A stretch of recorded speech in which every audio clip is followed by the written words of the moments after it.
Picture a long road carved into the memory of Europe. Along this road, armies once marched, cities collapsed into smoke, and families learned to live with fear as a daily companion. At the center of this road stands Poland, a nation shaped by invasion, sacrifice, and the stubborn will to endure when history pressed hardest against it. For centuries, Poland and Russia have been bound together not by friendship, but by rivalry and unfinished struggle. Their relationship was never built on trust. It was forged in moments of humiliation, loss, and resistance.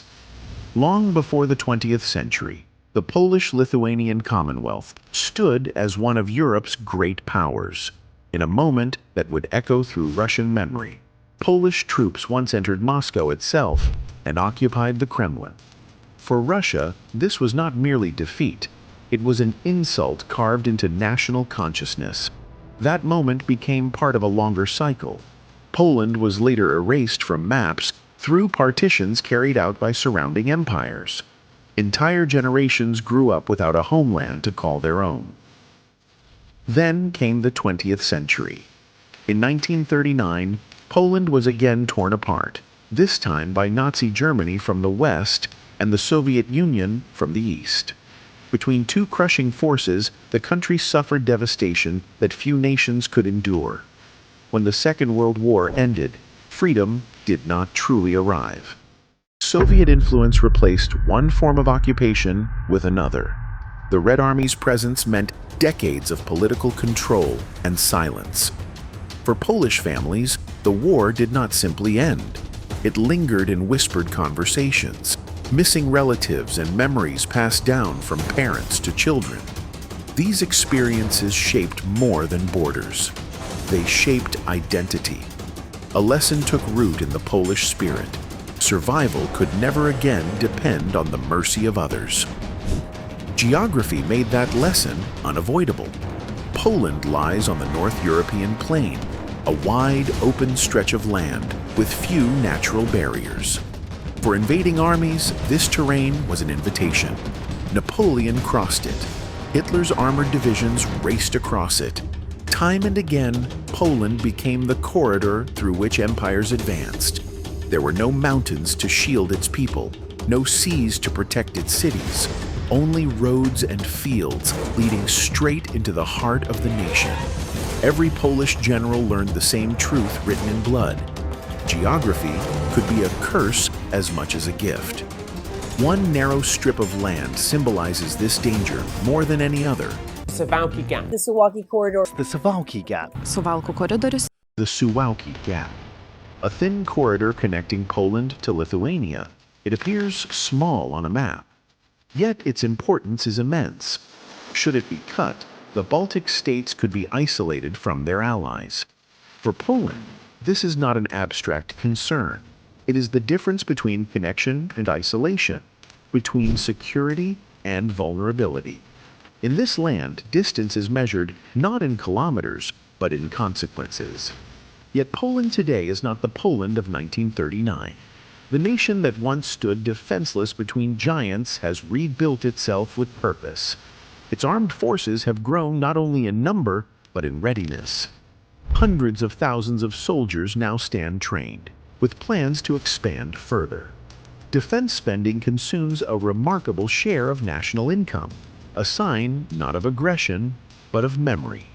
Every tank purchased and every soldier trained carries the weight of past defeats. Modern equipment has replaced outdated weapons. Advanced tanks, artillery systems, fighter aircraft, and missile defenses now shape Poland's military landscape. What was once vulnerable has become fortified. The ghosts of invasion have driven every step of this transformation. When compared with Europe's older powers, the scale of this change becomes striking. Nations with larger economies now field fewer operational armored units. Poland, once seen as a victim of history, now possesses one of the most formidable land forces on the continent. For a country of its size, this is not simply impressive, it is symbolic. It reflects a national decision never to repeat the mistakes of the past. Russia's own Western military strength tells a different story. Once vast and heavily stocked, it has been weakened by years of conflict. Thousands of tanks have been lost. Older models have been pulled from storage to replace modern ones. In a strange turn of history, Poland now operates advanced systems, while Russia revives machines from another era. Another chapter of this story flows through Ukraine. Since the outbreak of war, Poland has become a lifeline. Weapons, supplies, and humanitarian aid move across its highways and rail lines. Refugees have found shelter in Polish homes and cities. Every convoy heading east begins its journey on Polish soil. To Russia, Poland no longer looks like just a neighbor. It looks like a bridge of resistance. Energy once served as another tool of influence. For decades, gas pipelines tied Europe to Russian supply. Poland chose a different path. It built terminals for liquefied gas, connected to new sources, and invested in alternatives. When energy pressure reached other nations, Poland remained steady. Energy independence became part of national defense. Not merely an economic choice, but a shield. Conflict today is not fought only with tanks and aircraft. Cyber attacks, misinformation, and hybrid pressure test borders in new ways. Poland has faced these challenges repeatedly, from digital assaults to engineered border crises. Each time, the response has been firm. History taught this nation that pressure must be met with preparation, not hesitation. Politically, Polish leaders have raised their voices across Europe. They warned of danger before others accepted it. They pressed alliances to strengthen defenses and called for unity. Their words echoed through history. Never again be unprepared. But beyond armies and alliances lies something deeper: memory. Poland's strength is not only in steel or numbers.